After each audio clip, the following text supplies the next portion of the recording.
Isko Moreno. Tatakbo nga ba muling mayor ng Maynila? Tara't na't alamin.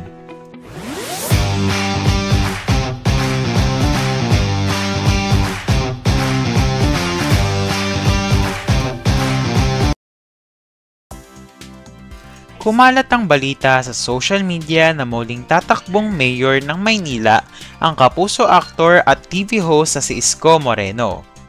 Naghahanda na raw si Yorme para sa eleksyon sa 2025. Batay sa mga kumakalat na balita sa social media na wala namang malinaw na pinanggagalingan.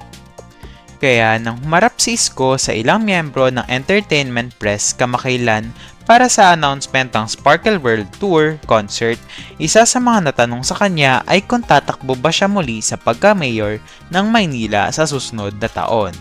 Sa tingin ko, hindi ito ang nasa isip ko ngayon.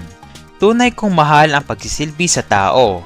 Kalahati ng buhay ko, 24 na taon ng pagkatrabaho ay inilaan sa pampublikong serbisyo, paglilinaw ni Yorme. Aminado siya na may ilan siyang kinakausap ng mga lingkod bayan na humihingi ng payo para mapabuti ang kanilang pagsilbi sa bayan. Sa katunayan, hanggang ngayon ay patuloy akong nagbabahagi ng mga ideya sa ilang opisyal na bansa at ilang lokalidad.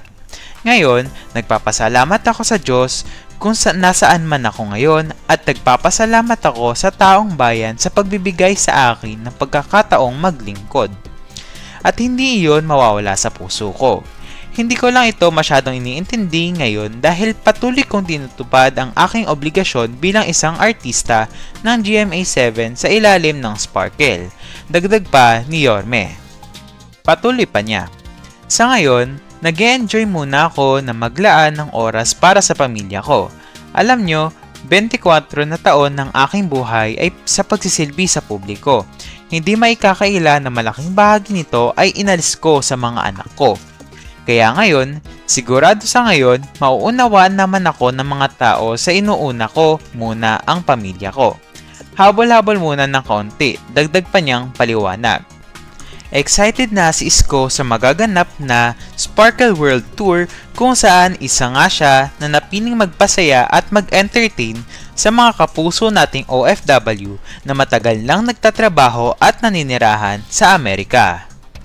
Makakasama si Yorme sa Sparkle World Tour sa USA sa August 9 at 10, kung saan magpe-perform din sina Alden Richards, Ai de las Alas, Raver Cruz, Julian San Jose at Bubay. At dyan nagtatapos ang ating chika for today. Huwag kalilimutang pindutin ang subscribe at bell button para lagi kayong ma-notify kapag nag-upload ako ng bagong video. Pakipindot na din ng like at share button tsaka pa-comment na din para marami pang ma-upload kagaya ng ganitong content. Yun lamang, paalam!